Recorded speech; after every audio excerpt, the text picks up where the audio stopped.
This is lecture 8 of geography.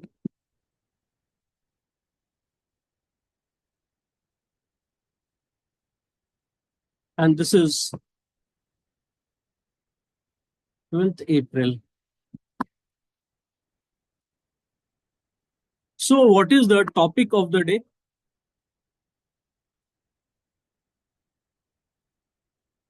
Clouds, classification of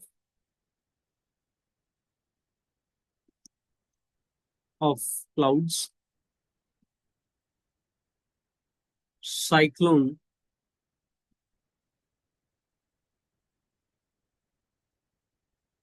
extra tropical cyclone,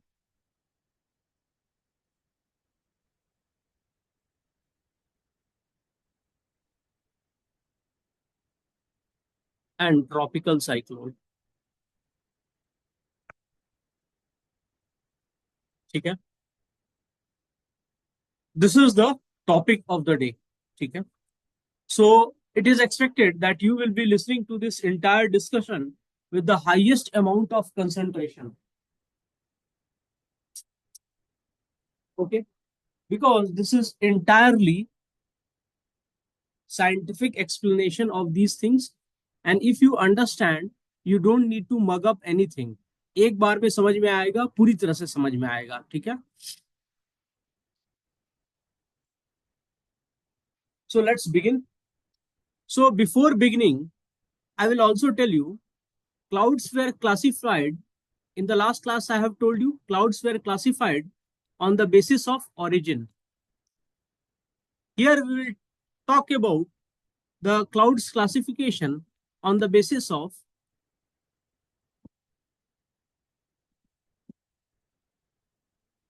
altitude.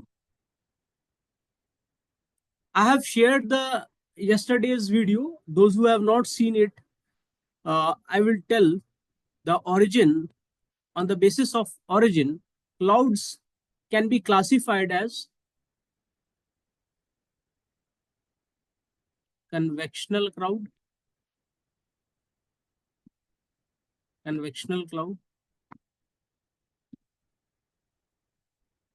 orogenic cloud, and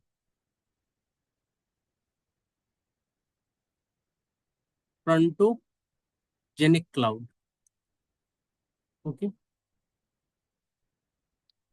Do I need to explain this again for 2 minutes, or should I just begin with the clouds? ठीक है, बोल सकते हो, कोई दिक्कत नहीं है.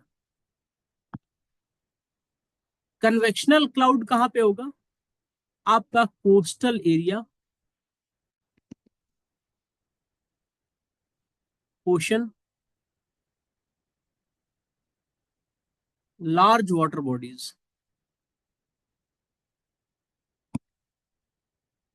Huge water bodies. ठीक है. Orogenic cloud are those clouds which are forced to rise against mountain range. They are forced. Okay. Why they are forced? Because their path is blocked and they have good amount of kinetic energy. So only way to cross this path is to go up.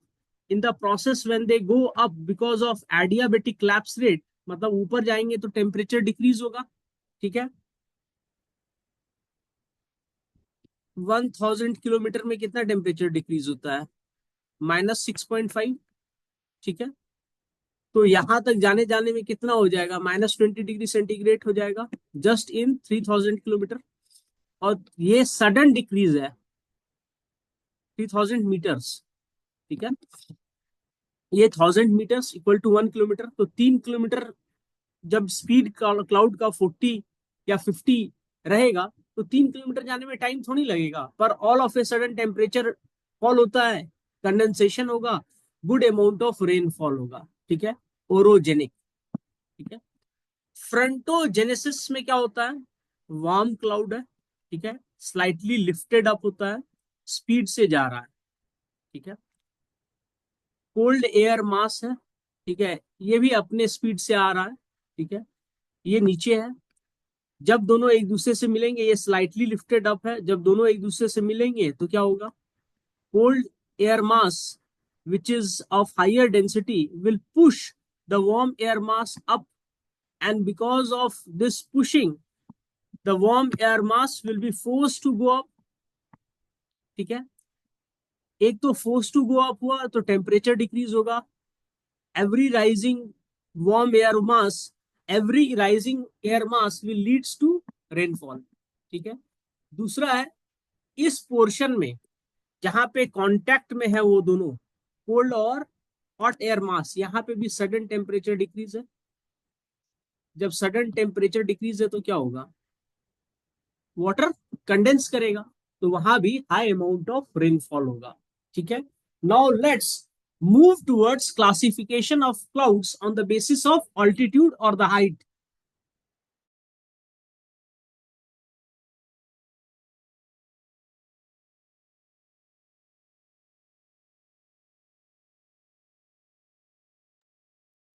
यहां तक तो समझ में आ गया। Should we move now? देखो, yes sir.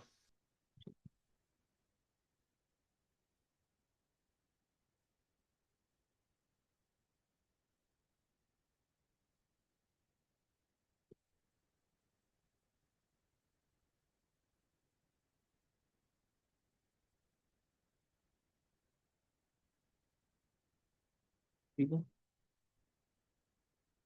Classification of cloud से पहले थोड़ा सा क्लाउड के बारे में जान लेते हैं, ठीक है।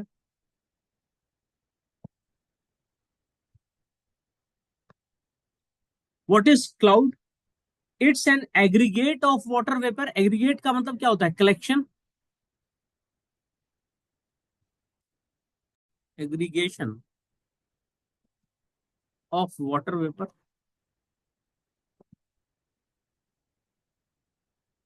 ठीक है।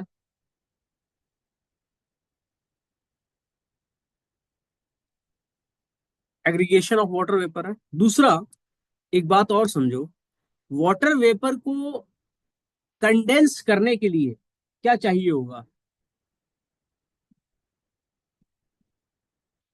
It will need something to settle down, ठीक है। सेटल डाउन के लिए क्या चाहिए होगा उसे, hygroscopic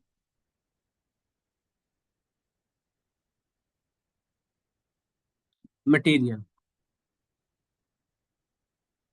what is hygroscopic? Hygroscopic का मतलब है वाटर लविंग, ठीक है। अब ये वाटर लविंग है तो इसमें पानी की कमी है, ठीक है, तो इनके ऊपर वाटर ड्रॉपलेट्स कंडेंस करेगा, ठीक है।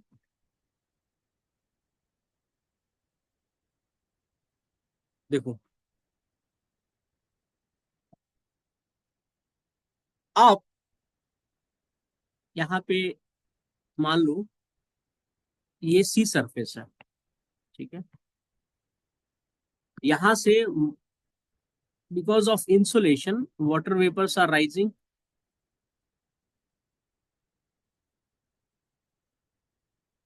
Rising. If this height is around 10 kilometre, ठीक है,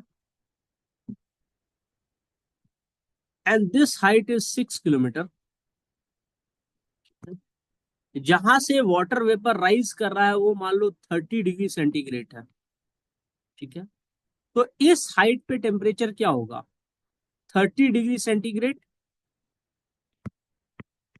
माइनस 6 इंटू 6.5, नियर अबाउट, तो यहां पर क्या होगा, -10 डिग्री सेंटीग्रेड होगा, ठीक है। तो जब वाटर वेपर उस हाइट पे जाएगा तो वो आइस क्रिस्टल्स के फॉर्म में होगा, ठीक है, या कोल्ड वाटर, ठीक है, तो जीरो पे कोल्ड वाटर होगा, मैं नीचे का बता रहा हूँ, आइस क्रिस्टल के फॉर्म में होगा। So they will need something to sustain themselves, and because of that they will settle around dust particles, और anything which is hygroscopic in nature. तो डस्ट पार्टिकल्स ही उतने हाइट पे आपको दिख रहा है जिसको हम लोग पार्टिकुलेट मैटर्स भी कहते हैं।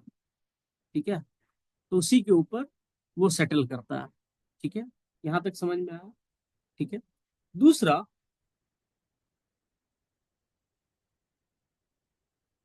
इस हाइग्रोस्कोपिक डस्ट पार्टिकल को हम लोग क्या बोलेंगे? हम लोग बोलेंगे condensation nuclei. Will call it condensation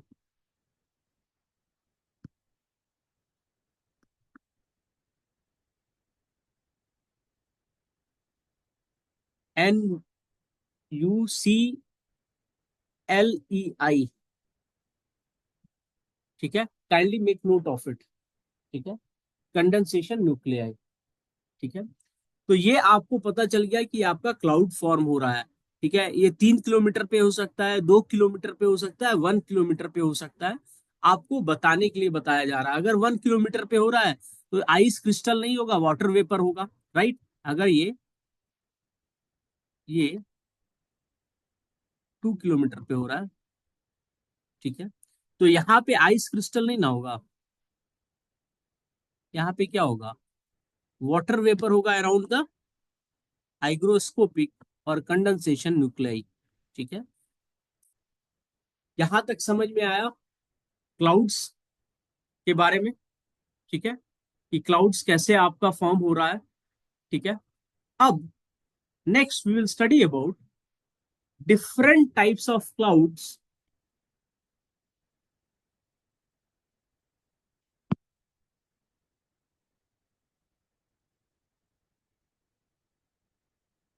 ठीक है, देखो, अभी मैंने आपको कल जैसे एक्सप्लेन किया था, classification of clouds on the basis of origin, convectional, orogenic and frontogenic. ठीक है, यहाँ पे हम टाइप्स ऑफ क्लाउड्स को दूसरे तरीके से फिर क्लासिफाई करेंगे। This is based on this is based on altitudes. Altitude, altitude का मतलब क्या होता है? हाइट। ठीक है, हाइट। ठीक है, तो पहला आपका जो क्लासिफिकेशन होता है उसको कहते हैं cirrus cloud. See I write cursive and most of the time लोगों को कंफ्यूजन हो जाता है। तो सिरस क्लाउड का स्पेलिंग है CRRUS। ठीक है, तो इन सब चीजों का आप ध्यान रखेंगे। ठीक है, सिरस क्लाउड्स। ठीक है, जो सिरस क्लाउड्स है ये बहुत हाइट पे फॉर्म होता है। ठीक है, 6 to 9 किलोमीटर हाइट। ठीक है, देखो, मैंने आपको ऑलरेडी एक्सप्लेन किया। यहाँ पे मान के चलो 30 डिग्री सेंटीग्रेड है टेम्परेचर। ठीक है, सूर्य के, सन के इंसोलेशन की वजह से इवोपोरेशन हो रहा है। ठीक है, जब हम 20 डिग्री, जब हम यहां पर चले जाएंगे, ठीक है, हाइट ऑफ 2 किलोमीटर, तभी आपका वाटर वेपर का टेम्परेचर क्या हो जाएगा? 10 डिग्री सेंटीग्रेड हो जाएगा। ठीक है, if you take adiabatic lapse rate for 2 kilometre, sorry, for 2 kilometre it will be -13, sorry, -13। ठीक है, तो ये 17 होगा। ठीक है, सडन लॉस ऑफ टेम्परेचर हो रहा है ना, तो कंडेंस करेगा। ठीक है, हम बात कर रहे हैं कहाँ की? हम बात कर रहे हैं 6 से 9 किलोमीटर की। ठीक है, तो यहां तक जाते जाते क्या इसमें पानी बचेगा? नहीं बचेगा। Already rising air, I have told you, will lead to good amount of rainfall. Rising air हो रहा है तो they need certain amount of energy. Why they need energy? Because they are working against gravity. ठीक है, if you have to pick up 5 kilogram weight of anything from the ground, that will require energy. Even 1 kilogram will require energy because you are working against gravity. So where this energy will come from to get such kind of lift? कहां से मिलेगा? वो मिलेगा vapours. The vapors which were rising, these vapors have good amount of heat inside them. ठीक है, देखो, I am sure all of you have tried boiling the egg. ठीक है, in case you are vegetarian, you have boiled water. ठीक है, so when you are boiling it, okay, what you will find, when the steams come out, their heat is more compared to water. Why? Because the heat stored inside the steam is high. उसको कहते हैं latent heat, छुपा हुआ. ठीक है, water के अंदर latent heat steam के कंपैरिजन में कम होता है. ठीक है, तो जब स्टीम राइज कर रहा है तो उसके अंदर लेटेंट हीट है, यही हीट एनर्जी का काम करेगा. ठीक है, that will push the cloud up. That means energy खर्चा हुआ है. That means energy has been is expenditure of energy. When the energy is spent, आप कैसा महसूस करते हो? You feel that you are drained. You feel that your energy is gone. You don't have much energy to carry things. So here also, when the clouds will rise up and their energy will be used, or expenditure of energy will take place, that means now their heat will loss. And because simultaneous loss of heat and adiabatic lapse rate, the temperature will drop. यहां तो आपको मैंने simple दिखाया 17 degree centigrade, पर तो heat भी तो loss हुआ. Tons and tons of water vapour को नीचे से ऊपर ले जाने में हीट भी तो लॉस हुआ. तो फर्दर लॉस ऑफ टेम्परेचर होगा, and that's the reason rainfall will occur. ठीक है, and good amount of water molecules will go back. So as you go up, the water molecules in the clouds will decrease. तो 6 और 9 kilometre आते आते कुछ नहीं बचता है, सिर्फ क्लाउड्स बचता है. ठीक है, और आइस क्रिस्टल्स बचते हैं, कुछ नहीं बचता है. इसीलिए सेरस क्लाउड्स, ठीक है, they don't cause any kind of rainfall. No rainfall. ठीक है, तो ये कैसे दिखते हैं? You remember, if you go to Meghalaya or somewhere, even in Arunachal or somewhere, anywhere, what you will find?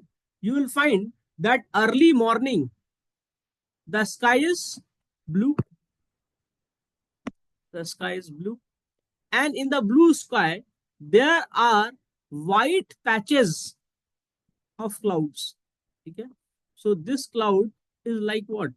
Dot, dot, dot, dot, dot, dot. हल्का हल्का एकदम दूर में. ठीक है, आपको दिखता है. These are known as cirrus clouds. ठीक है, अब cirrus clouds का शेप के अनुसार भी क्लासिफिकेशन होता है.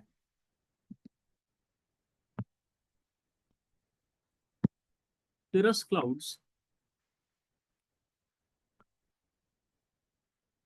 can be further classified on the basis of shape. For example, every northeastern looks like Mongoloid race. जो ओरिजिनल इनहेबिटेंट है, बांग्लादेशी, बिहारी, यूपी, इन सबको छोड़ दो.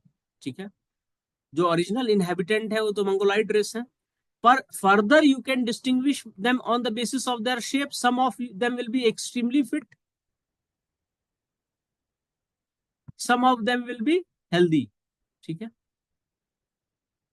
similarly cirrus clouds can also be classified on the basis of shape. ठीक है, तो जो layered रहेगा,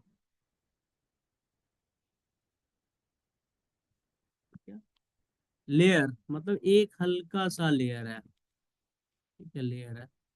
ठीक है, लेयर है. ठीक है, कहाँ पे?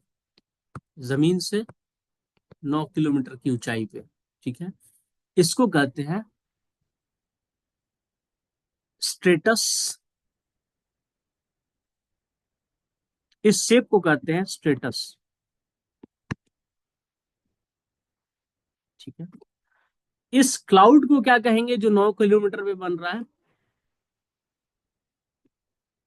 Sero stratus. How does it will look like? It will look like feather. ठीक है, जो ऐसा ऐसा फॉर्मेशन है। ठीक है, ठीक है, यहां तक समझ में आ गया? ठीक है, on the basis of shape cirrostratus, these are layered, stratified। ठीक है, दूसरा क्या होता है? ये डायग्राम अभी मिटाना मत, अगर आप बना रहे हैं अपने तरफ तो इसको पूरी तरह से मत बनाना, अभी थोड़ा सा रुक जाना। ठीक है, दूसरा है आपके पास क्लाउड्स जो कॉलीफ्लावर शेप में रहे। ठीक है, ठीक है, फ्लफी, फ्लफी टाइप का जो क्लाउड होता है उसको कहते हैं क्यूमुलस। CUMULOUS। ठीक है, और ये 9 किलोमीटर ऊपर बना है, इसमें कोई मॉइस्चर नहीं है। ठीक है, थोड़ा बहुत होगा, 1 2 3 4%। ठीक है, क्यूमुलस, तो इसको क्या कहेंगे? Change the colour.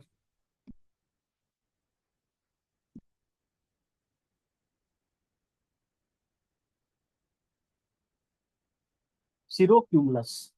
ठीक है,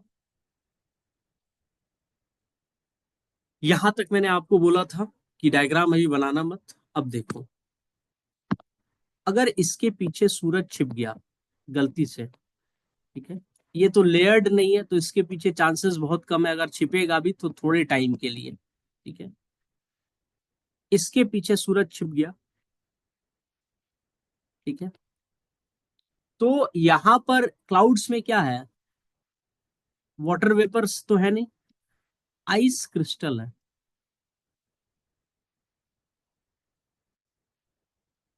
ठीक है, ice crystals, this is sun, ice crystals will act like prism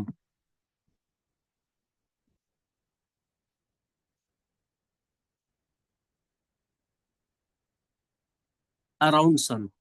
ठीक है, they will act like prism around sun। how many of you don't know what is prism is? prism का मतलब होता है, ऐसा होता है prism। ठीक है, जो पिरामिड पिरामिड होता है ना उसको प्रिज्म कहते हैं। ठीक है, शेप को प्रिज्म कहते हैं।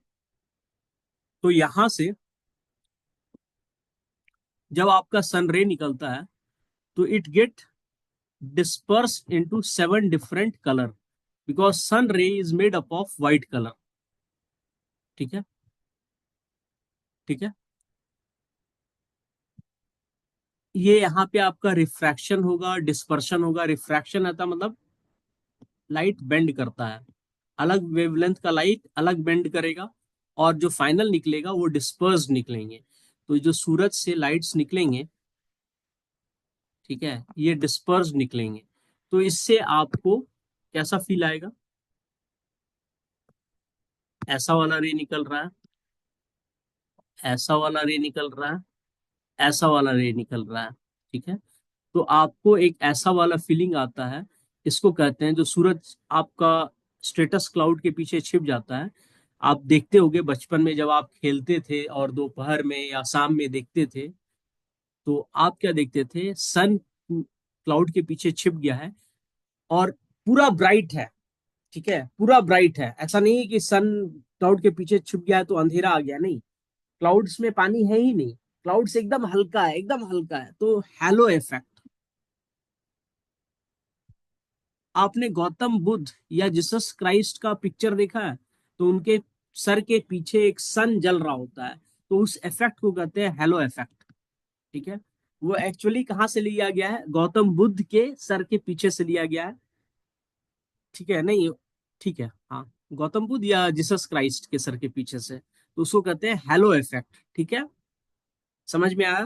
तो hello effect will be observed in cirrus clouds. This kind of question you may get in your prelims examination of UPSC. ठीक है, यहां तक समझ में आया? दो तरह के क्लाउड होते हैं, सीरो क्यूमुलस और सीरो स्ट्रेटस।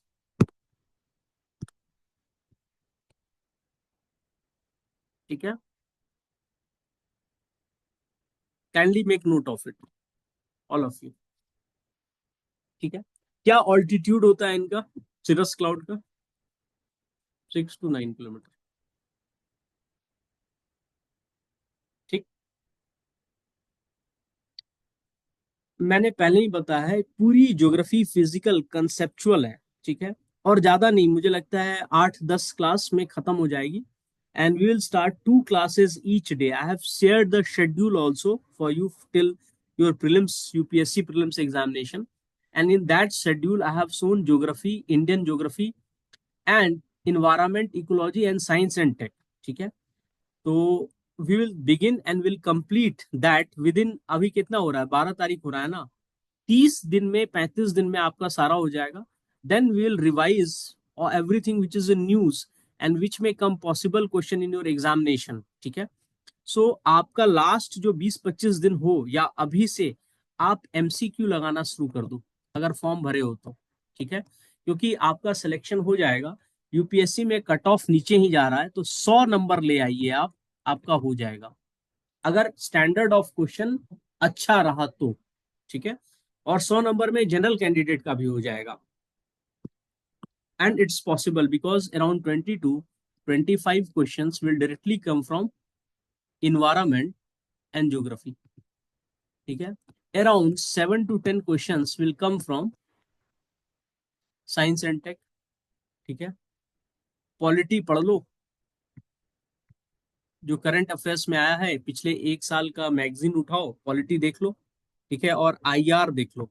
आईआर में क्या देखो, ज्योग्राफिकल मैपिंग, ये सब सब देख लो। ठीक है, इसी से आपके अराउंड 50 to 60 क्वेश्चन आ जाएंगे। ठीक है, साइंस एंड टेक भी। ठीक है, if you know pin pointedly, intelligent guess करोगे, आराम से 45 से 50 करेक्ट होगा। ठीक है, आई रिमेम्बर आई अटेम्प्टेड 92 या 95, क्योंकि बहुत सारे अटेम्प्ट दिए थे। ठीक है, और इसमें मेरे 72 क्वेश्चन करेक्ट थे। ठीक है, ज्यादा से ज्यादा कितना हुआ होगा गलत, 20। 20 को मान के चलो -7 करो। ठीक है, नहीं, मेरा ज्यादा रहा था, 74 रहा था। ठीक है, 74। ठीक है, आप मान के चलो मेरे से गलती कितनी हुई होगी, 18। ठीक है, -8, -6। ठीक है, 18 क्वेश्चन गलत हुए तो -6 डिवाइड बाय 3 हुआ, तो -6 गया, 74 में कितना आया, 68। ठीक है, 68 × 2 कितना हुआ, 136। 136 आराम से आ रहा है। अगर आप सिर्फ ये स्ट्रेटजी फॉलो करो ना, 100 है, 90 अटेम्प्ट करो। ठीक है, और आपका जब 50 to 60 आपको पता है डायरेक्टली क्या आ रहा है, तो आपका इंटेलिजेंस गेस भी वर्क करेगा, तो 60 करेक्ट होंगे, 30 रॉन्ग होंगे, तो 50, 100 आया या नहीं आया, 100। ठीक है, मैं आपको 90 अटेम्प्ट करने की कोशिश नहीं कर रहा हूँ, जब नहीं आता है तो 15 क्वेश्चन तो आप आइडेंटिफाई कर ही लोगे कि आपको बिल्कुल नहीं आता है। ठीक है, just I am saying that whatever amount of effort you have put till now, it matters। ठीक है, don't let it go waste by waiting for your next notification for your state BPS examination। ठीक है, तो यहाँ पर हमने cirrus cloud कर लिया। Let's move to the next classification.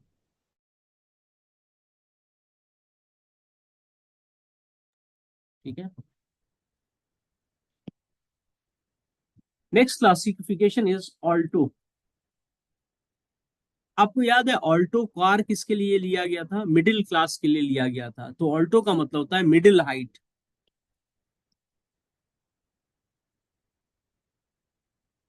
ठीक है, ऑल्टो में दो तरह के क्लाउड बनेंगे।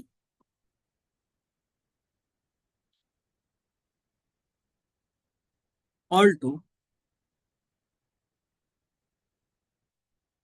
स्टेटस, दूसरा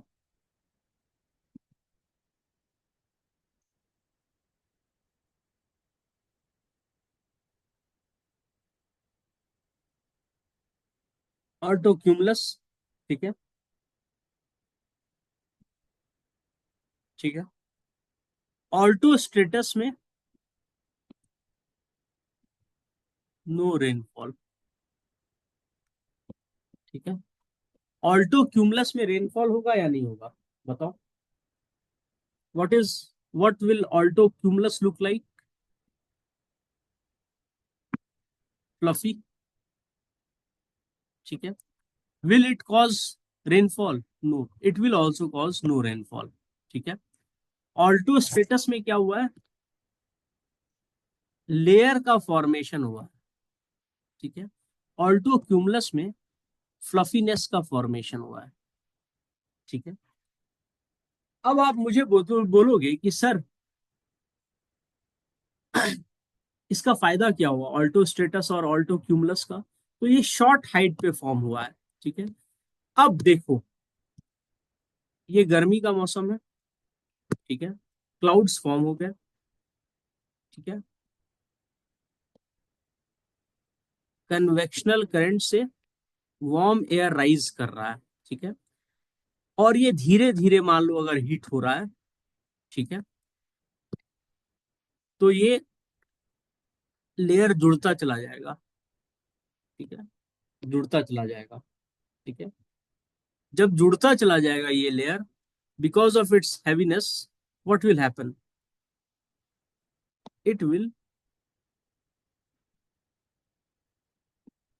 increase in width will happen. ठीक है। And because of increase in width, this entire layer formation will create an effect of totally dark sky. ठीक है। and because there is addition of moisture, ठीक है, ठीक है, from the ground which is continuous going on, तो जैसे ये 1 kilometre range में आ जाएगा, ठीक है, तो इसको कहेंगे, इससे बारिश बहुत स्टार्ट होगी। ठीक है। Good amount of rainfall will start because this much amount of moisture can't be held by the clouds, those who are layered for such a large width. ठीक है। Because of heaviness, the rainfall will start. And since this layering has taken considerable period of time, ठीक है, तो यहां पर भी cooling होगा, cooling होगा, कूलिंग होगा। वेट इसको पुल कर रहा है ग्राउंड के तरफ, तो इसको हीट चाहिए होगा। हीट कैसे आएगा? By converting the vapours into water droplets. तभी तो आप उससे हीट लोगे। फॉर एग्जाम्पल ड्यूरिंग विंटर, अगर आप किसी के हाथ को छूते हो और आपके हाथ को गर्म महसूस होता है, that means there is a transfer of heat from that person to you. तो इसमें ट्रांसफर ऑफ हीट में क्या होगा? The vapours will get converted into droplets and droplets will get converted into larger droplets and they will eventually fall. ठीक है। ये जो stratification बना और वाटर एडिशन हुआ, इस तरह के क्लाउड्स को कहते हैं, जो 1 किलोमीटर रेंज में आके बना, निम्बस। ठीक है। और स्ट्रेटिफाइड मैनर में बना तो इसको क्या बोलेंगे? निम्बो स्ट्रेटस। ये थर्ड क्लासिफिकेशन है। ठीक है।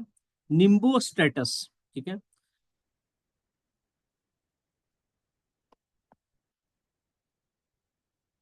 अब ऑल्टो का क्यूमुलस क्लाउड है। ठीक है। फ्लफी है। ठीक है। यहां पर आकर के देखिए, यहां पर आकर के देखिए, इसमें क्या हो रहा है? ये फ्लफी क्यों है पहले ऑल्टो क्यूमुलस का? बिकॉज इसको वर्टिकल विंड उठा रहा है। और वर्टिकल विंड डिस्टरबेंस क्रिएट कर रहा है। जब डिस्टरबेंस क्रिएट करेगा तो क्या होगा? डिस्टरबेंस क्रिएट होने की वजह से क्या होगा? आपका लेयर फॉर्मेशन नहीं होगा। जब लेयर फॉर्मेशन नहीं होगा तो ऐसा फ्लफी होगा। Similarly, in case of nimbus, fluffy clouds will be formed at around 1 kilometer height. Why? Because there is good amount of evaporation taking place and good amount of vertical winds also blowing. ठीक है? Since vertical winds are blowing, vertical winds want to uplift it. Uplift होने से क्या होगा? Temperature drop होगा। Temperature drop होने की वजह से क्या होगा? Since this have good amount of water vapor, they will fall. So rainfall will happen. Rainfall will be of short duration, but still good amount of rainfall will be happening over there, short duration, and accompanied by good amount of lightning and thunder. Disturb है ना, तो होगा। यहां पर क्या है? स्ट्रेटस formation हुआ है, गुड अमाउंट ऑफ टाइम लिया है, ठीक है, और उसके बाद बारिश हुई है। तो यहाँ पे बारिश लंबा होगा, ठीक है, बहुत ज्यादा होगा, ठीक है, 3-4 दिन बारिश होगी। लाइटनिंग रिलेटिवली कम होगा, ठीक है। थंडर्स आपका निम्बो क्यूमुलस क्लाउड्स में होगा, ठीक है। तो पहले मैंने आपको क्या बताया? साइरस क्लाउड, सिरस क्लाउड बताया। दूसरा आपको क्या बताया? ऑल्टो क्लाउड बताया। थर्ड आपको निम्बस क्लाउड बताया। देखो, ऑल्टो क्लाउड को जब देखते हैं 3-4 दिन तक वो परसिस्ट करता है, तो इससे पता चलता है कि वाटर एडिशन हो रहा है। That means in next few days waterfall will start, rainfall will start, ठीक है। If you have met someone who is into agriculture from the plains of India, they will tell about when the rainfall will start just by looking in the sky and smelling the air. They have such kind of experience, ठीक है। तो alto stratus cloud और alto cumulus cloud are use to predict if rainfall will occur or not. They should persist. Alto status must persist. ठीक है। Alto cumulus में क्या होगा? भाई ये फ्लफी क्यों बना है? बिकॉज वर्टिकल विंड्स बहुत तेज है। तो जब विंड डिस्पर्स ही कर देगा इस क्लाउड को, तो रेनफॉल कहां से होगा? ठीक है। तो alto stratus is used for predicting rainfall. यहां तक समझ में आया? Should we move towards cyclone formation?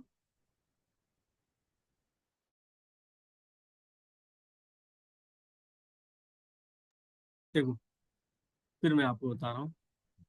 अगर आपको नहीं समझ में आया है तो फिर मैं आपको एक्सप्लेन कर दूंगा, ठीक है। ठीक है।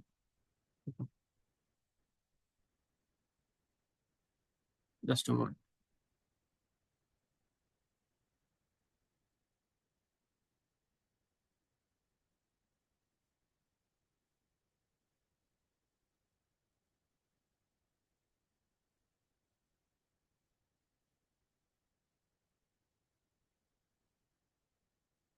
cirrus क्लाउड,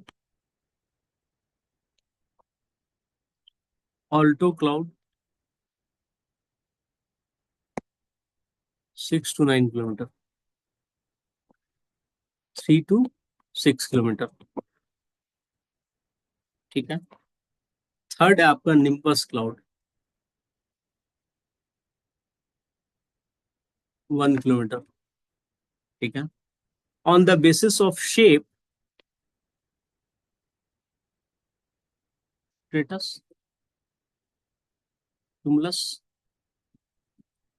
ठीक है। ये भी है, ये भी है, ये भी है, ये भी है, ठीक है। Just give me 1 second.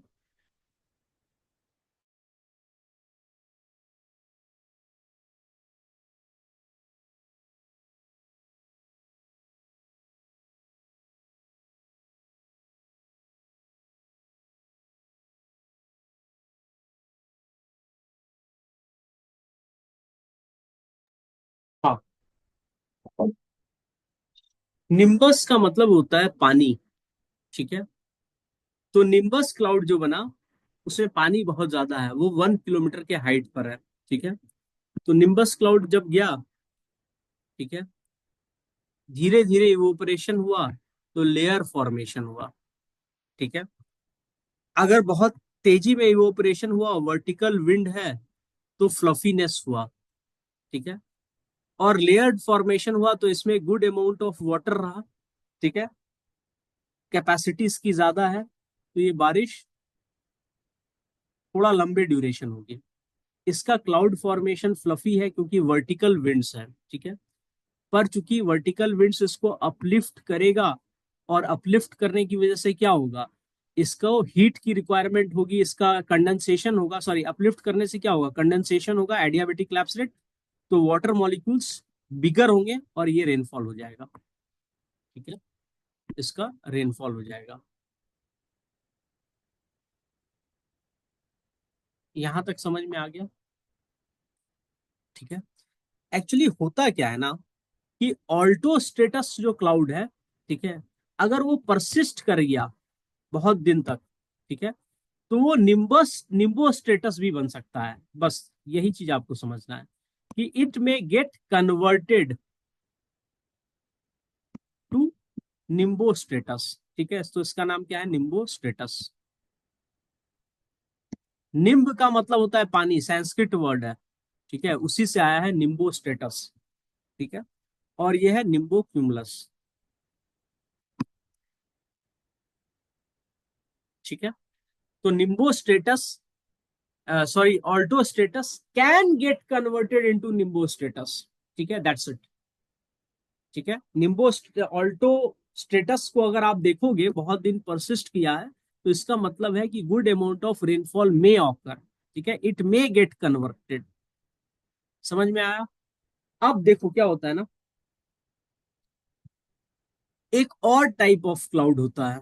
ये मैंने आपको 6 टाइप ऑफ क्लाउड बताया। एक और टाइप का क्लाउड होता है जो कि आपका 12 किलोमीटर एलिवेशन पे होता है।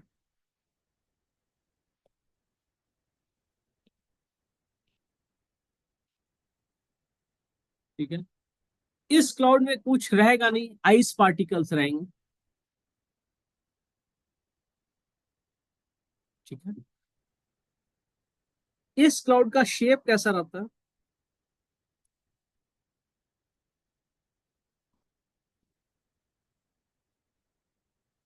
ठीक है, आप कभी एरोप्लेन से जाओगे गर्मी के दिनों में, ठीक है, तो आपको दिखेगा, अर्ली मॉर्निंग दिखता है।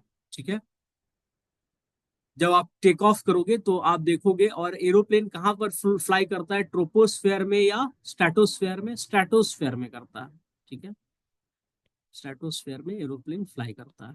ठीक है, so there you will find, in stratosphere के लोअर लेवल में आपको ऐसे क्लाउड्स दिखेंगे, इसमें बिल्कुल भी मॉइस्चर नहीं रहता है, इसका शेप बस ऐसा है। ठीक है, इसमें आइस पार्टिकल 0.01% रहते होंगे। ठीक है, तो इस क्लाउड को क्या कहते हैं? अगर 12 किलोमीटर की हाइट पर है तो इस क्लाउड को क्या कहेंगे आप? इस क्लाउड को कहेंगे क्यूमुलो स्ट्रेटस। ठीक है, यही क्लाउड जहां जहां पर आपका ट्रोपोस्फेयर का हाइट पोल्स पर क्या है, 8 किलोमीटर है। ठीक है, और इक्वेटर पे कितना है ट्रोपोस्फेयर का हाइट? 18 किलोमीटर है। ठीक है, तो 18 किलोमीटर तक तो ट्रोपोस्फेयर में क्लाउड जा नहीं सकता है। ठीक है, लेकिन पोल्स के ऊपर तो जा सकता है, क्योंकि अभी आपको मैंने 12 किलोमीटर वाला एक क्लाउड दिखाया। ठीक है, तो ये स्ट्रेटोस्फेरिक क्लाउड भी होता है। If this cloud is near poles, it is stratospheric cloud. ठीक है, और जब ये स्ट्रेटोस्फेरिक क्लाउड है तो इसमें क्या होगा, आइस क्रिस्टल होंगे। ठीक है, और आइस क्रिस्टल में इनके साथ क्लोरीन भी चला गया रहता है। क्लोरीन, ब्रोमीन, फ्लोरीन चला गया रहता है। और स्ट्रेटोस्फेयर में क्या है, ओजोन। तो ओजोन को क्या करता है, कंज्यूम कर लेता है। तो depletion of ozone layer is because of stratospheric cloud. समझ में आया? ठीक है, और स्ट्रेटोस्फेरिक क्लाउड क्या आपका इक्वेटर पे बन सकता है? नहीं बन सकता है ना। कहाँ पे बनेगा, पोल्स पे बनेगा। तो stratospheric clouds are formed at the poles, और पोल्स में भी सबसे ज्यादा कहाँ बनता है, सदर्न हेमिस्फेयर। ठीक है, अभी के लिए बस इतना ही, इसका फर्दर एक्सप्लेनेशन नहीं दूंगा, कंफ्यूज हो जाओगे। ठीक है, अभी के लिए सिर्फ इतना ही कि stratospheric clouds are formed in southern hemisphere. कैसे फॉर्म हुआ, आपको दिखाया मैंने, एक 12 किलोमीटर एलिवेशन पे जो क्लाउड फॉर्म होता है उसको कहते हैं क्यूमुलो स्ट्रेटस। ठीक है, वो पोल पे अगर हुआ तो स्ट्रेटोस्फेरिक क्लाउड है, अगर वो पोल पर हुआ तो, अगर वो इक्वेटर की तरफ हुआ तो नहीं हो सकता है। ठीक है, समझ में आया या नहीं आया? what is which type of cloud is responsible for of a ozone depletion? It is stratospheric cloud which is responsible for ozone depletion. ठीक है, stratospheric clouds are formed where in northern hemisphere or southern hemisphere, तो बोलना southern hemisphere। ठीक है, यहां तक समझ में आया? एक पॉसिबल क्वेश्चन आपको सारे एग्जाम में ये आ सकता है, which side of hemisphere tropospheric clouds are form, northern और या सदर्न। ठीक है, समझ में आया? तब मैं साइक्लोन के ऊपर बढ़ूंगा। ठीक है, यहाँ सिर्फ क्लासिफिकेशन चल रहा है, कुछ ज्यादा समझना नहीं है, सिर्फ हाइट और शेप पर क्लासिफिकेशन है। ठीक है, एनसीईआरटी पढ़ना इसके बाद। ठीक है, अब साइक्लोन। ठीक है,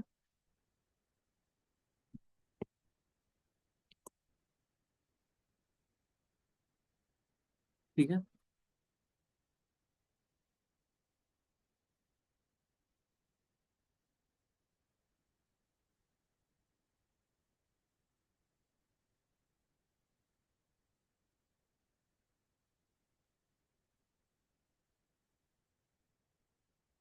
My dear student, JC Leong, you will have to read. NCRT is a must.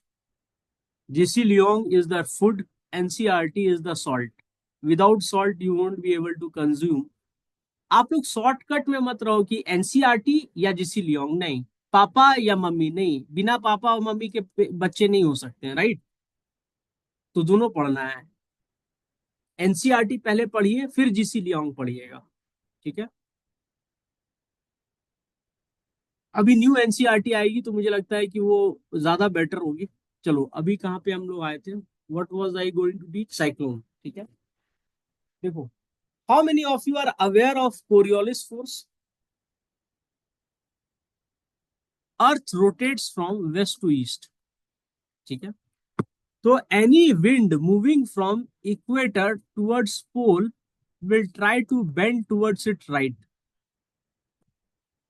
Right और लेफ्ट। ठीक है,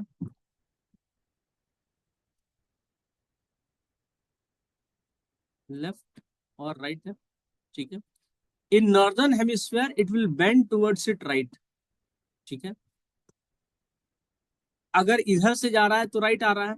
ठीक है, अगर उधर से आ रहा है तो राइट बेंड करेगा। ठीक है, ये अगर ओरिजिन है, if A is the origin and B is the destination, तो नॉर्दर्न हेमिस्फीयर में wind will blow to its right. ठीक है, राइट, राइट ऐसे जाएगा। ठीक है, अगर इक्वेटर से निकल रहा है, इक्वेटर पे तो से थोड़ा ऊपर, ठीक है, तो अपने राइट बेंड करेगा नॉर्दर्न हेमिस्फीयर में। ठीक है, सदर्न में क्या होगा?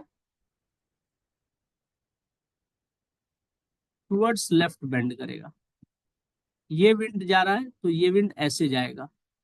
ठीक है, ऐसे जाएगा। ये क्यों होता है? Because of Coriolis force. ठीक है, कोरियोलिस फोर्स एक स्यूडो फोर्स है, it appears to be a force, but it's an effect because of the rotation of earth. ठीक है, बस इतना समझो। अगर ये इक्वेटर है, ठीक है, इक्वेटर पे कोरियोलिस फोर्स जीरो होता है। ठीक है, पर इक्वेटर से जैसे ऊपर गए 1-2 डिग्री, तो यहां से विंड जा रहा है, wind will move towards its right. ठीक है, और ये कोरियोलिस फोर्स हाईएस्ट कहाँ फील होता है? पोल्स में। ठीक है, highest at poles, lowest at equator. तो in northern hemisphere it will always move towards right, sorry, right. ठीक है, यहां पर क्या होगा? सदर्न पोल से लेफ्ट, इक्वेटर से लेफ्ट। ठीक है, सदर्न हेमिस्फीयर। ठीक है, कोरियोलिस फोर्स। ठीक है, ये सबको आता है, ये बेसिक कॉन्सेप्ट है। ठीक है, नहीं आता है तो बस यही है। क्यों होता है उसका एक्सप्लेनेशन लंबा है। ठीक है, किसी और दिन करेंगे, सिर्फ आज जान लो, उस आएगा भी नहीं एग्जाम में, लेकिन मैं बता दूंगा, किसी दिन बता दूंगा। कोरियोलिस फोर्स ये होता है। ठीक है, अब साइक्लोन। ठीक है, देखो, साइक्लोन मेजरली आपके दो तरह के होते हैं। ठीक है,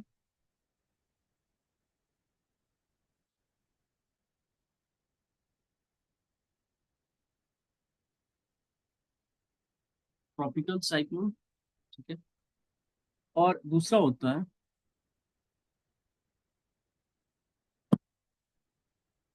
एक्स्ट्रा ट्रॉपिकल।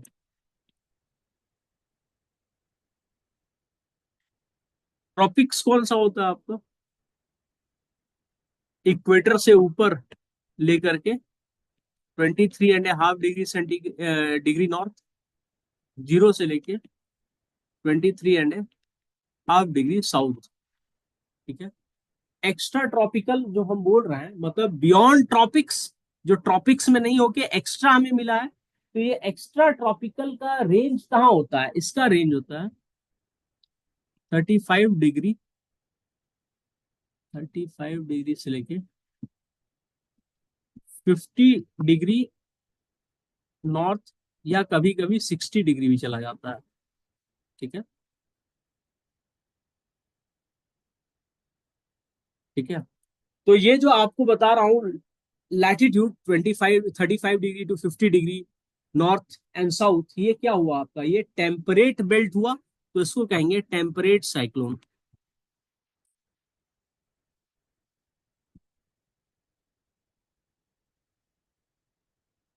ठीक है, इसको कहेंगे ट्रॉपिकल साइक्लोन।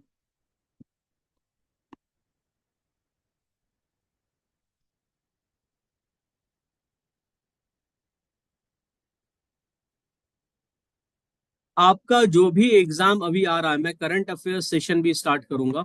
ठीक है, मैंने शेड्यूल में शायद दिया हुआ है आपको, या करंट अफेयर्स का नहीं दिया हूं तो शेड्यूल में आ जाएगा, शेड्यूल हैज बीन शेयर्ड। ठीक है, current affairs, because my uncle has died, my own uncle has died on 4th। ठीक है, 4th ऑफ अप्रैल, तो 3 दिन का मैंने शेड्यूल में छुट्टी रखा है, 14 15 and 16, because we have ceremony, right, ritualistic ceremony. तो जैसे मैं आऊंगा 20 से आपका करंट अफेयर्स चालू हो जाएगा। ठीक है, and this current affairs will include last one one year current affairs. ठीक है, ये चालू हो जाएगा and it will go on for next 6 7 months. ठीक है,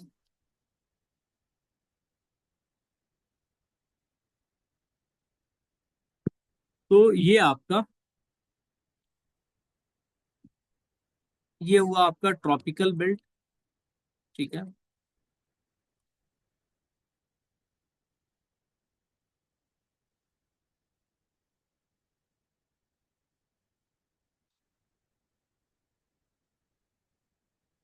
यहाँ पे आपका 66 के नीचे 60 तक, और 35 से ऊपर जो साइक्लोन बनता है उसको टेम्परेट साइक्लोन कहते हैं। ठीक है, ठीक है, temperate cyclone, it is extra then tropical, तो इसको एक्स्ट्रा ट्रॉपिकल भी कहते हैं। ठीक है, यहां तक समझ में आया कि कहां से कहां तक हो सकता है ट्रॉपिकल साइक्लोन? देखो, cyclone at equator is not possible.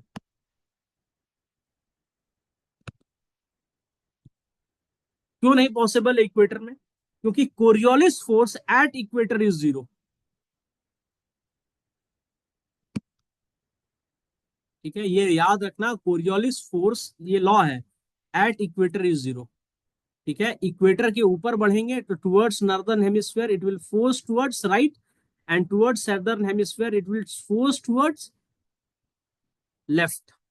ठीक है, अगर पोल से आ रहा है तो मैक्सिमम कोरियोलिस फोर्स होगा उसके पास, मतलब इक्वेटर से लेके पोल तक कोरियोलिस फोर्स बढ़ता है। ठीक है,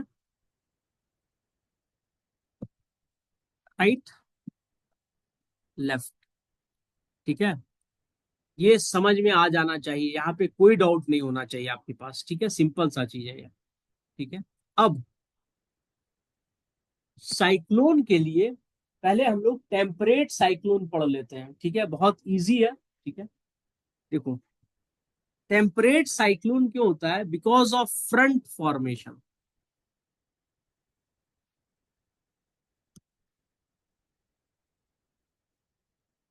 ठीक है, origin of temperate cyclone is because of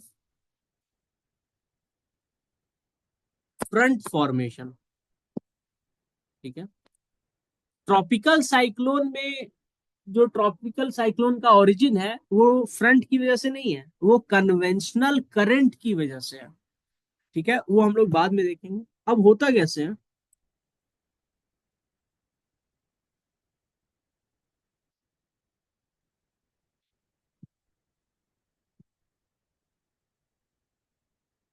ठीक है, ये वार्म एयर,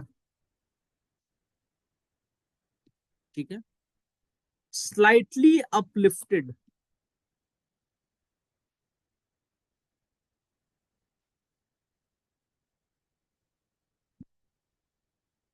आ रहा होता है। ठीक है, ये कोल्ड एयर होती है।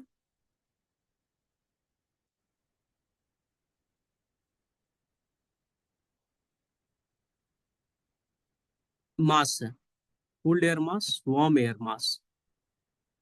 ठीक है, they both are moving towards same direction.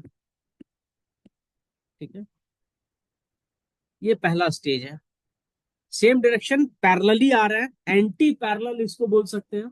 ठीक है, पैरेलल नहीं है, मतलब सेम डायरेक्शन है, एंटी पैरेलल आ रहे हैं एक दूसरे से। ठीक है, ये स्लाइटली अपलिफ्टेड है। ठीक है, दिस इज स्लाइटली अपलिफ्टेड। ठीक है, अपलिफ्टेड है, और ये कोल्ड एयर मास है तो रिलेटिवली हैवियर होगा, तो इसकी चाल क्या होगी? थोड़ी सी कम होगी। ठीक है, अब दोनों नेक्स्ट फेज में क्या होता है, दोनों टकराते हैं एक दूसरे से, एक दूसरे से टकराते हैं। तो कौन ऊपर जाएगा? वॉर्म ऊपर जाएगा, क्योंकि वॉर्म में क्या है, स्लाइटली अपलिफ्टेड है। ठीक है, दूसरा क्या है, काइनेटिक एनर्जी ज्यादा है, और कोल्ड क्या है, हैवियर है, तो warm will be pushed up.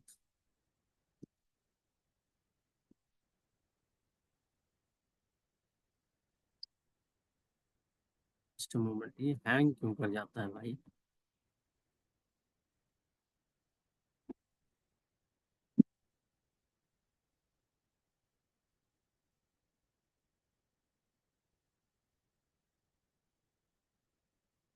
ठीक है,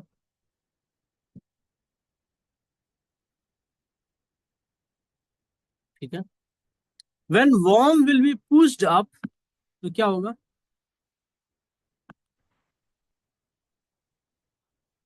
air will rise, because air has risen. ठीक है, warm has been pushed up, तो पुश अप होने की वजह से क्या होता है, जब एयर राइज करता है तो एयर क्या होता है, रेनफॉल देता है, मैंने आपको फ्रंटोजेनेसिस में बताया। दूसरा है, there is sudden fall of temperature at the meeting point of.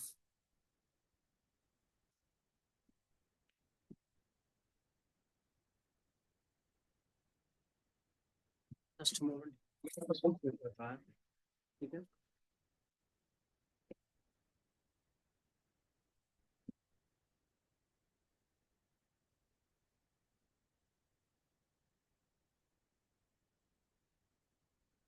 ठीक है, सडन फॉल ऑफ टेम्परेचर। ठीक है, so what will happen, this will lead to shedding of water. ठीक है, और शेडिंग ऑफ वाटर से होगा तो रेन होगा। ठीक है, अब इनको मैं थोड़ा सा अलग तरीके से दिखाता हूँ। ठीक है, यहां पर राइज हुआ, तो राइज होने से क्या हुआ, लो प्रेशर बेल्ट फॉर्म हुआ। ठीक है, तो cold air will rush towards it. ठीक है, लो प्रेशर हुआ ना जी, वैकम क्रिएट हुआ, राइज हुआ, तो वैकम क्रिएट होगा कि नहीं होगा? Vacuum is created, so it will rise up, and when it will rise up, the cold air will rush towards it, in the rushing there will be another vacuum created over here. ठीक है, since the air is leaving this side, this will also lead to low pressure belt formation, and because of low pressure belt formation, this warm air will rush towards it. यहां तक समझ में आया या नहीं आया?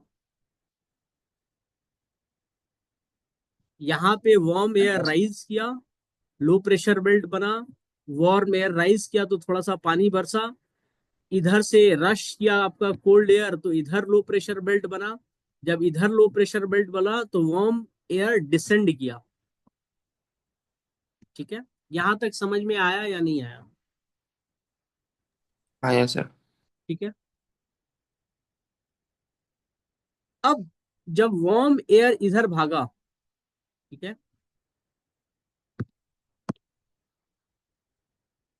ठीक है,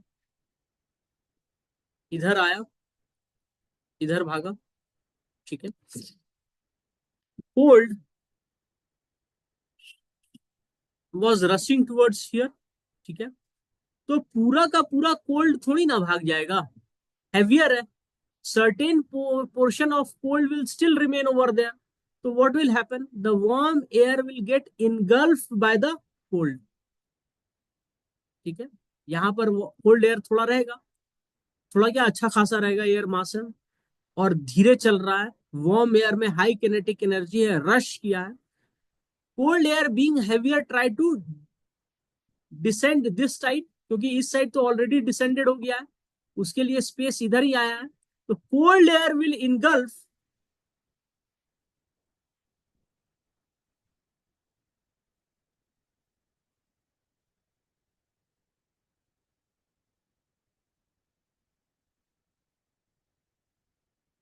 ठीक है, जब कोल्ड एयर इनगल्फ कर लेगा वार्म एयर को पूरी तरह से, तो वार्म एयर में सडन टेम्परेचर ड्रॉप होगा या नहीं होगा? होगा, because at the front formation at the meeting point and because of the cold front formation, ठीक है, temperature will drop, and because of temperature drop what will happen? Huge amount of rainfall.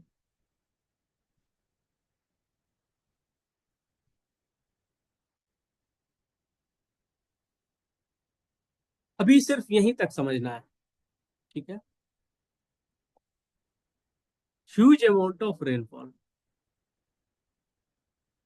देखो फिर से मैं समझाता हूँ,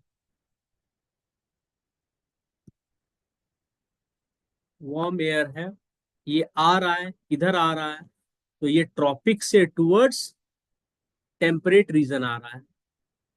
ठीक है, इधर ऑलरेडी क्या है आपका, कोल्ड एयर है। ठीक है, टेम्परेट एरिया में कोल्ड एयर मास है। ठीक है, जो वार्म एयर आ रहा है वो स्पीड से आ रहा है, मान लो स्लाइटली अपलिफ्टेड है। ठीक है, कोल्ड एयर भी आ रहा है, स्पीड से ही आ रहा है, मान लो। ठीक है, जब दोनों आपस में टकराएंगे तो वार्म लाइटर है तो ऊपर उठेगा, जब ऊपर उठेगा तो लो प्रेशर बेल्ट फॉर्मेशन होगा। yesterday I have told you any air which is rising will shed rain। क्यों? एडियाबेटिक लैप्स रेट, ऊपर गया तो इसके अंदर वार्म एयर है, मॉइस्चर था, मॉइस्चर ऊपर गया तो ड्रॉपलेट्स हैवियर हुआ, रेन हुआ। उसके बाद यहां पर लो प्रेशर बेल्ट फॉर्मेशन हुआ तो कोल्ड एयर विल रश। ठीक है, और एयर मास बहुत बड़ा होता है। ठीक है, it is about 100 kilometre square, मतलब 100 किलोमीटर इंटू 40 किलोमीटर, इसका डायमेंशन है तो कितना हुआ, 4000 किलोमीटर स्क्वायर। ठीक है, और इसके अंदर वाटर ड्रॉपलेट्स हुआ तो tons and tons of water droplets होगा। ठीक है, अगर मान के चलाओ कि 25 ग्राम पर केजी में होगा, ठीक है, तो सोचो कितना ज्यादा होगा। ठीक है, तो tons and tons of water है, ये राइज किया, इधर लो प्रेशर बेल्ट बना, कोल्ड एयर रश किया, जब कोल्ड एयर रश किया तो इधर भी तो लो प्रेशर बेल्ट बना, वैक्यूम क्रिएट हुआ। This vacuum is created over here because of rise of air. This vacuum is created over here because of rushing, lateral rushing of cold air. ठीक है, फिर ये भी रश करेगा इसके तरफ. ठीक है, जब ये रश करेगा इसके तरफ टू ऑक्युपाई दिस स्पेस, तो ये कोल्ड एयर के अंदर नहीं घुस जाएगा. तो कोल्ड एयर क्या है, हैवियर है, ये ऐसे आएगा, रहेगा. वार्म एयर कैसे आया है, ये रश किया है. ठीक है, रश किया है, कोल्ड को अपलिफ्ट करेगा, कोल्ड को अपलिफ्ट करेगा. ठीक है, सडन ड्रॉप इन टेम्परेचर होगा. सडन ड्रॉप इन टेम्परेचर होगा, कहां पे होगा सडन ड्रॉप इन टेम्परेचर, जहां जहां कांटेक्ट में है. सडन ड्रॉप इन टेम्परेचर होगा, huge amount of rainfall. Warm air में मॉइस्चर कंटेंट बहुत ज्यादा है, ह्यूज अमाउंट ऑफ रेनफॉल. यहां तक समझ में आया.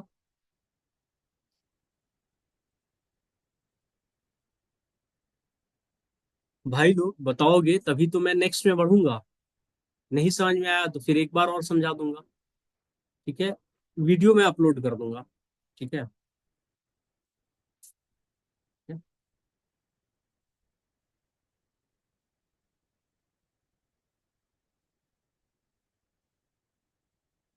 How warm air is able to uplift cold air mass?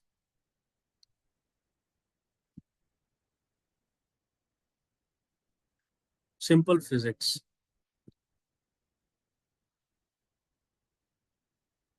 Warm is uplifted by cold. ठीक है. Cold is rushing over here because of low pressure formation. Here vacuum is created. For the vacuum, the warm air mass will rush, but your physics stops over here. You are not thinking beyond it. Beyond this is proper physics, which says something there is inertia. Something which continues to be in a state of motion will continue to be in a state of motion until unless any external force is applied. So once this warm air rushes towards the vacuum created by cold air, it will not stop over there.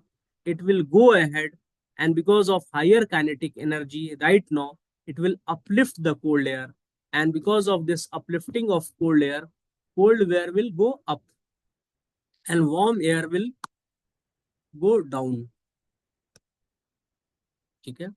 And once the warm air has gone down, the cold air against again by the physics will be pulled because of gravity, so it will engulf the warm air mass.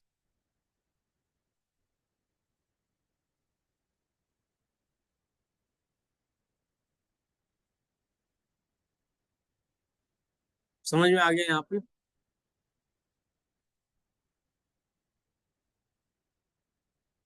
ठीक है.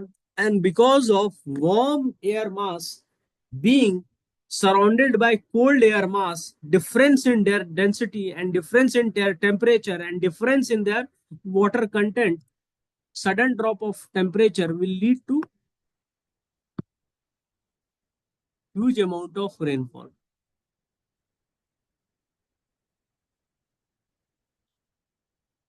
ठीक है, अभी के लिए इतना ही, क्योंकि सारा फिजिक्स में अभी डाल दूंगा तो आप लोग को समझ में नहीं आएगा. अभी के लिए इतना ही समझिए. अब मैं ट्रॉपिकल साइक्लोन पे आऊं या कल के लिए छोड़ दूं.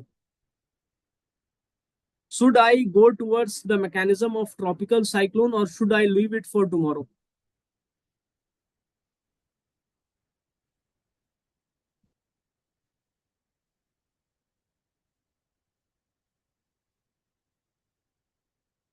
ठीक है.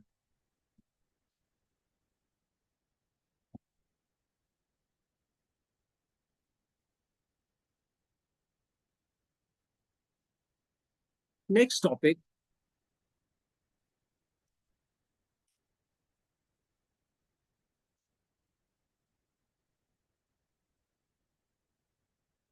tropical cyclone. So what are the conditions for tropical cyclone?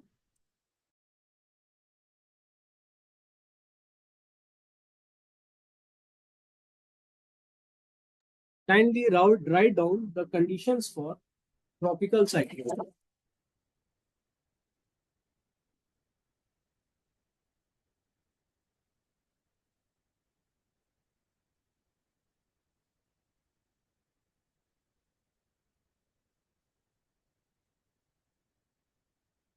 Yo, conditions for tropical cyclone is not atmospheric instability. It is an outcome of tropical cyclone.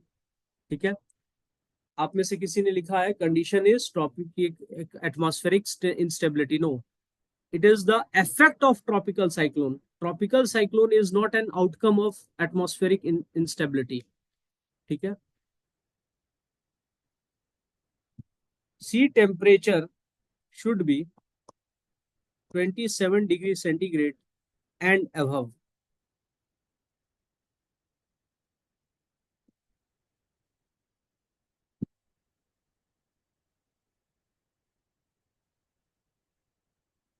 ठीक है.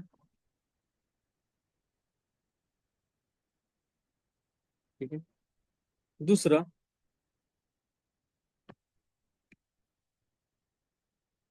calm and stable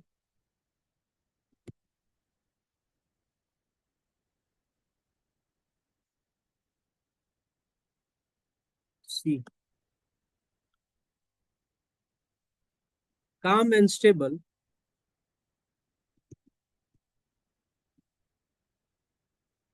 atmosphere.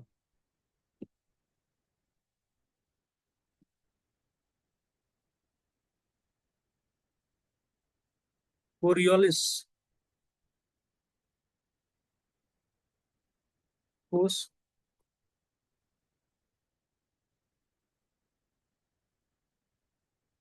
presence of shallow sea. I will explain why each of them is required. ठीक है. Here, sea temperature should be above 27 degrees centigrade. Why? This is sea.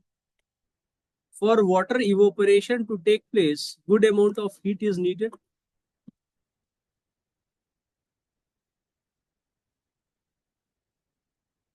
ठीक है.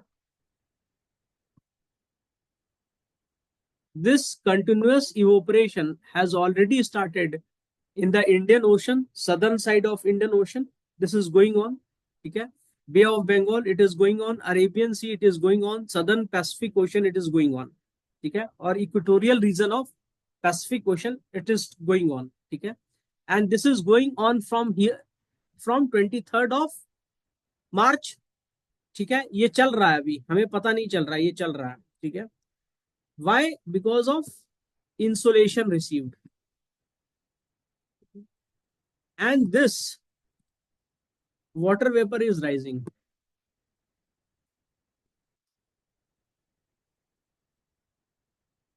जा रहा है. आप बोलोगे सर पानी गिर क्यों नहीं रहा है? गिर रहा है. रेट ऑफ, अगर पानी जो जितना गिर रहा है उससे ज्यादा रेट ऑफ इवोपोरेशन है तो बिल्डअप हो रहा है ना जी. आप एक नाव में हो. ठीक है. नाव में छेद हो गया है. ठीक है. छेद से पानी आ रहा है. तो जितने तेजी में पानी आ रहा है उससे तेजी में अगर आप पानी निकाल करके बाहर फेंक दे रहे हो तो नाव में पानी आएगा? नहीं आएगा. आप उससे तेजी में पानी बाहर निकाल दे रहे हो. यहाँ पर क्या हो रहा है, जितने तेजी में पानी ऊपर जा रहा है उससे कम में कन्वेंशनल रेनफॉल कोस्टल एरिया में हो रहा है. ठीक है. तो it is being build up. ठीक है. High rate of insulation. ठीक है. इस बिल्टअप के लिए क्या जरूरी है? ऊपर में आपका काम एंड स्टेबल एटमॉस्फेयर हो. अभी अभी जो आपका चल रहा है काम एंड स्टेबल एटमॉस्फेयर है. क्यों? क्योंकि पूरा हीट मिल रहा है, इंसुलेशन मिल रहा है, कोई कोल्ड पार्टिकल्स है नहीं. तो air particle those who are very warm they have high carrying capacity.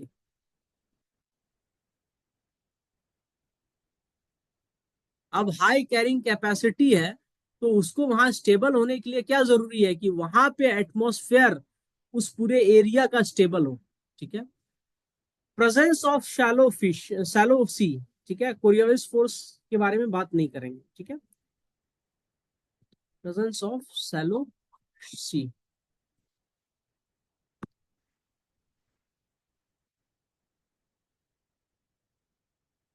ठीक है, can you tell me which coast of India you will have shallow sea more, eastern coast or western coast?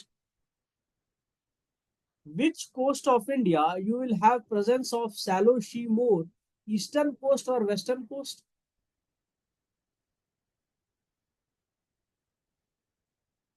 ठीक है, eastern coast. Why? Because the continental shelf is broader. ठीक है, because the continent shelf is broader. ठीक है, since it is broader तो आपको पता है कि शैलो सी होगा. शैलो सी होने से क्या होगा, आपका जो सन का रेडिएशन है वो 100 मीटर तक ही जाता है. ठीक है, जब 100 मीटर तक जाता है तो आपका जो वार्म वाटर होगा ये कंटिन्यूसली वार्म होता रहेगा. ठीक है, वार्म हो रहा है, एक्सपैंड होगा, नीचे से वाटर जाएगा, ये वार्म होगा, रिलेटिवली ये एक्सपैंड होगा, आपस में ही वाटर कंटिन्यूसली ज्यादा वार्म हो रहा है. ठीक है, अगर डीपर सी होगा तो डीपर पेनिट्रेशन होगा, नीचे से और ठंडा पानी आएगा, तो ये साइकिल चलता रहेगा. ठीक है, तो आपको चाहिए शैलो सी. ठीक है, अब इसमें होता क्या है बेसिकली, यहां तक सबको समझ में आया? सब हाँ लिखो यार कम से कम.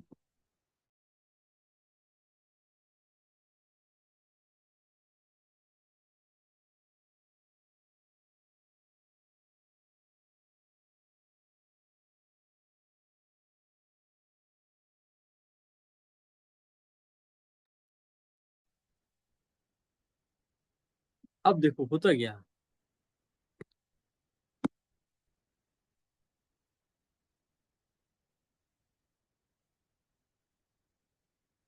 ठीक है? समंदर है,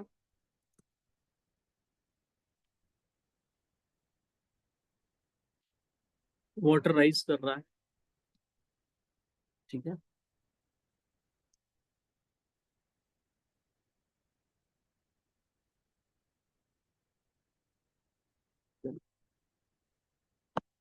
यहाँ पे जब वाटर राइज करेगा, ठीक है, मान के चलो ये आपका 1000 स्क्वायर किलोमीटर है.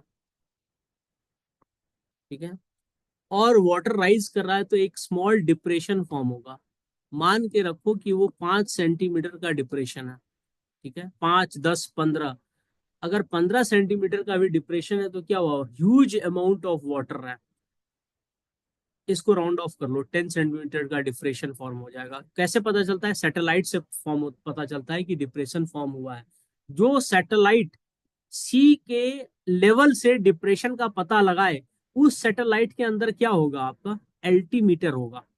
ठीक है, उसका जो ट्रांसपॉन्डर होगा वो एल्टीमीटर होगा.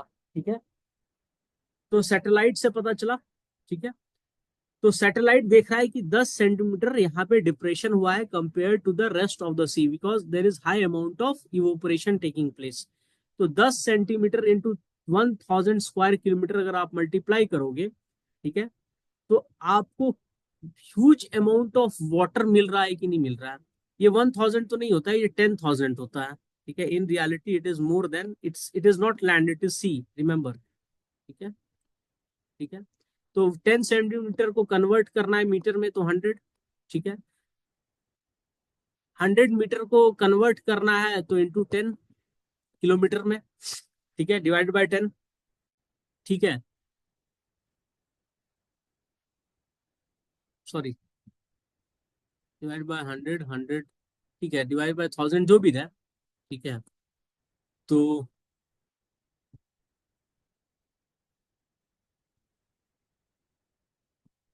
फिर भी पानी का वॉल्यूम अच्छा खासा रहेगा. ठीक है, 1 square kilometre water is huge. ठीक है, किलोमीटर क्यूब आ रहा है. ठीक है, तो बहुत ज्यादा है. यहाँ पे स्क्वायर है, यहाँ पे केएम में हुआ तो क्यूब हुआ, तो ह्यूज. 1 स्क्वायर किलोमीटर का वाटर आप समझ रहे हो, 1 किलोमीटर लंबा, 1 किलोमीटर चौड़ा, इतना पानी, ह्यूज वाटर है. तो इतना वाटर आपका इवोपरेट होकर के कहाँ चला गया है, आपका इतना इवोपरेट होके एटमॉस्फेयर में बैठा हुआ है। ठीक है। अब इसकी वजह से क्या हो रहा है, इसकी वजह से ये हो रहा है आपका यहाँ पर लो प्रेशर बेल्ट फॉर्म हो रहा है। ठीक है। और यहाँ पर हाई प्रेशर बेल्ट फॉर्म हो रहा है। ठीक है। तो जब भी लो प्रेशर बेल्ट फॉर्म हो जाएगा एक सेंटर पे, ठीक है, लो प्रेशर बेल्ट फॉर्म हो रहा है। ठीक है। यहाँ पे लो प्रेशर बेल्ट फॉर्म हुआ है, तो यहाँ पे मान के चलो 980 मिली बार है, यहाँ पे आपका 101 मिली बार है। ठीक है। लास्ट में आपका 10, ये अलग डायग्राम है। ठीक है। 1030 मिली बार है। ठीक है। अब यहां से विंड रश करना शुरू किया, तो विंड रश किधर करेगा, towards their right, towards their right. ठीक है। इधर से भी towards their right, towards their right. ठीक है। यहां से भी टुवर्ड्स देयर राइट। तो आपको दिख रहा है कि क्या फॉर्मेशन हो रहा है, एंटी क्लॉक वाइज तरीके से आपका वर्ल विल पूल की तरफ फॉर्मेशन हो रहा है, या आपका स्रिल फॉर्मेशन हो रहा है। ठीक है। So water, so the air is rushing in such a format over there. ठीक है। इसकी वजह से क्या होगा आपका, इसकी वजह से आपका साइक्लोन फॉर्मेशन होगा। ठीक है। Air is rushing. ठीक है। And since air is rushing in northern hemisphere, this kind of cyclone is being form. ठीक है।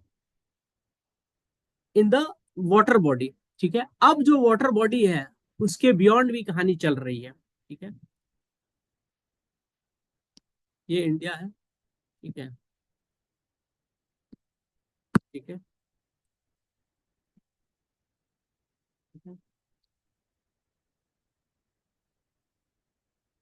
ठीक है। ये तिब्बतियन प्लेटू है, ये प्लेन ऑफ पंजाब है। ठीक है।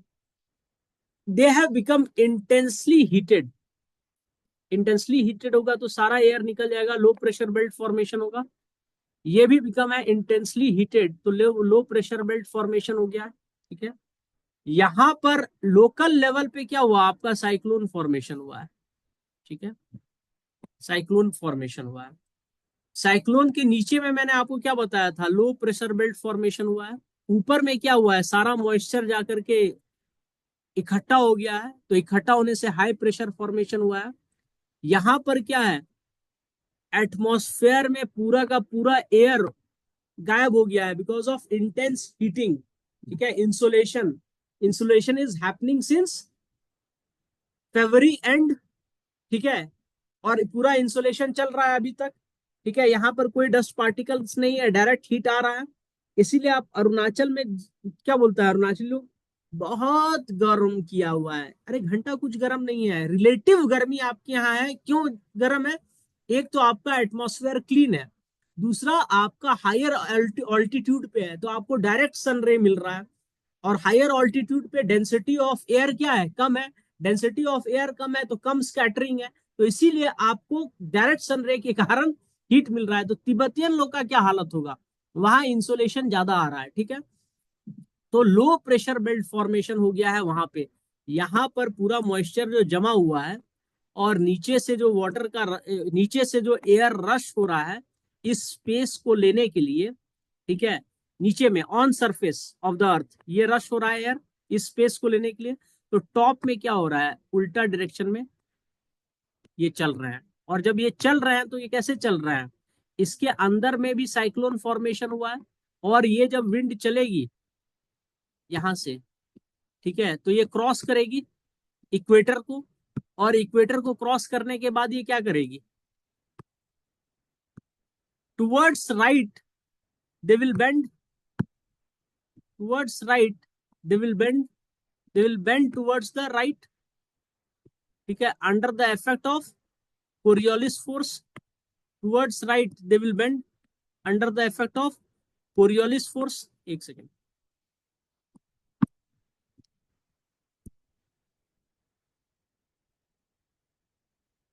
ये 0 डिग्री है, ठीक है।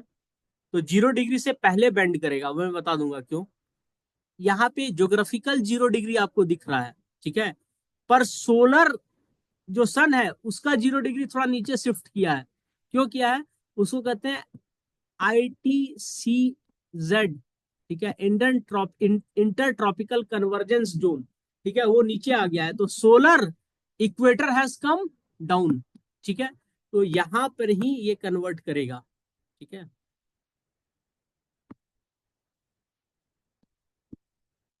ठीक है, ठीक है। प्रेजेंस ऑफ हिमालयाज है, प्रेजेंस ऑफ हिमालयाज है, तो साइक्लोन रश किया। साइक्लोन रश किया किसकी वजह से? कन्वेंशनल फोर्स की वजह से, उसमें ये है, मॉइस्चर है, और हिमालयाज ने उसे रोका। तो ओरोग्राफिक रेनफॉल हुआ, कोस्टल एरिया में कन्वेंशनल रेनफॉल हुआ, because they is sudden rush, ठीक है। तो शॉर्ट टाइम में हाई अमाउंट ऑफ रेनफॉल होगा। तो शॉर्ट टाइम में हाई अमाउंट ऑफ रेनफॉल को क्या कहते हैं? Torrential rainfall. समझ में आया या नहीं आया?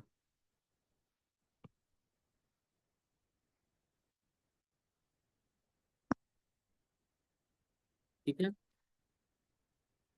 दो कहानी एक साथ चल रही है। क्या चल रही है? एक तो समंदर में जो अपना साइक्लोन फॉर्मेशन हो रहा है, ठीक है, जो साइक्लोन समंदर में फॉर्म हो रहा है, साइक्लोन जो वाटर सरफेस पे फॉर्म हो रहा है, वहां पे लो प्रेशर है। जब वाटर ऊपर जा रहा है, सारे जमा हो रहे हैं, तो वो हाई प्रेशर है, ठीक है। यहाँ हाई प्रेशर है तो यहाँ लो प्रेशर है। यहाँ पर सूरज की रोशनी पूरा तपाए हुए है, ठीक है, सूरज की रोशनी पूरा तपाए हुए, तो सारे एयर उड़ के कहाँ जा रहे हैं? ऊपर जा रहे हैं, ठीक है, और ऊपर जाने के बाद भाग जा रहे हैं, ठीक है। एयर में कुछ है, मॉइस्चर उस्चर कुछ है नहीं, ठीक है। तो यहां पर क्या फॉर्मेशन हो जा रहा है आपका? लो प्रेशर, ठीक है। सहाय एक कहानी और भी तो है कि इसका लो प्रेशर इसके लो प्रेशर से कम है, तो रिलेटिवली ये क्या हो जा रहा है? ये इसकी तरफ रश कर रहा है, रश कर रहा है, नीचे में जो लो प्रेशर बना है रश कर रहा है, ठीक है। इसका हाई प्रेशर जो है इसके हाई प्रेशर से कम है, तो इसके लिए ये लो प्रेशर हो जाता है।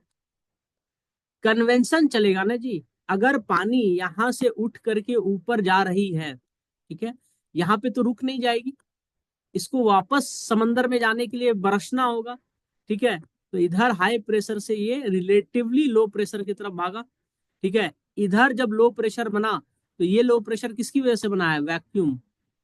वैक्यूम क्लीनर कितना पावरफुल है, ठीक है। और इधर जो लो प्रेशर बना है वो हीट की वजह से बना है, तो रिलेटिवली इसके लिए क्या है? वो हाई प्रेशर है, ठीक है। तो इधर रश किया, ठीक है, जब रश किया तो ये साइकिल कंप्लीट हुआ। यहाँ पर उसको क्या मिला? पहाड़ मिले, ठीक है। तो बारिश बहुत जम के होने लगी। तो नॉर्थ ईस्ट इंडिया में जम के बारिश होती है, ठीक है।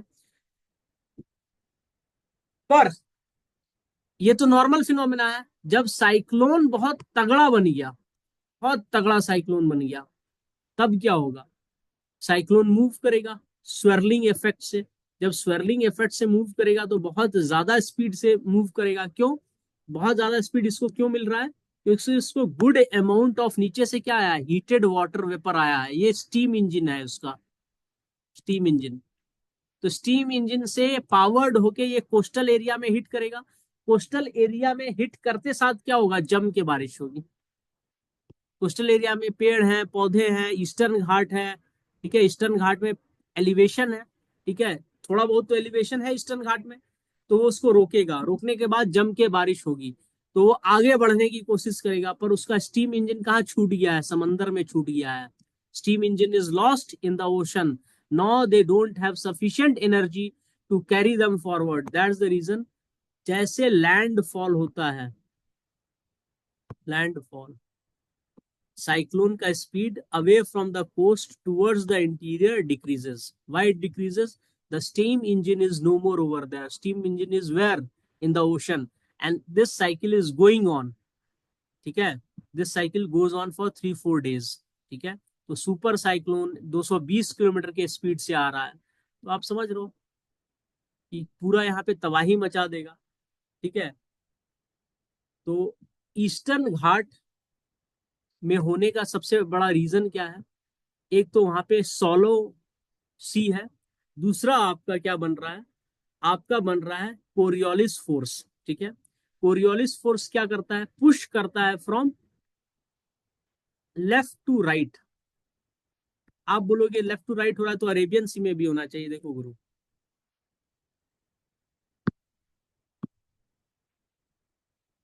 यहाँ आते आते ये ऐसे हो जाता है, तो इधर नहीं होता है. पाकिस्तान में भी साइक्लोन जाता है.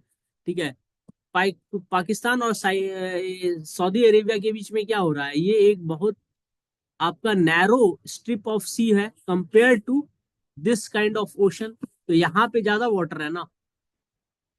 ठीक है, वहां जाते जाते वाटर कम हो जाता है. ठीक है, तो यहाँ पर पूरा ज्यादा वाटर है. दूसरा है, बे ऑफ बंगाल का सैलिनिटी कम है.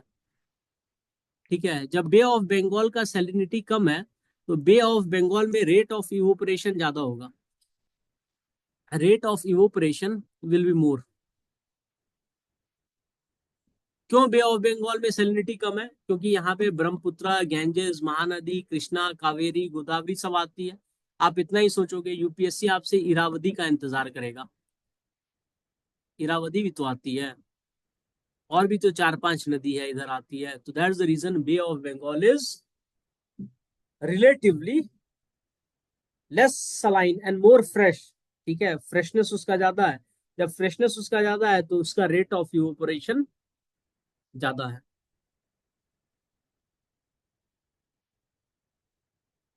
ठीक है, so for today this much. Tomorrow I will explain the same thing but in detail. आज सिर्फ क्लासिफिकेशन पढ़ाया है. ठीक है, ज्यादा आप मत सोचो. कल फिर मैं 1.5 घंटे का क्लास सिर्फ इसके मैकेनिज्म पे रखूंगा. ठीक है, आज सिर्फ क्लासिफिकेशन समझो. ठीक है, thank you, have a nice day है. एनी डाउट और anything you guys want to let me no.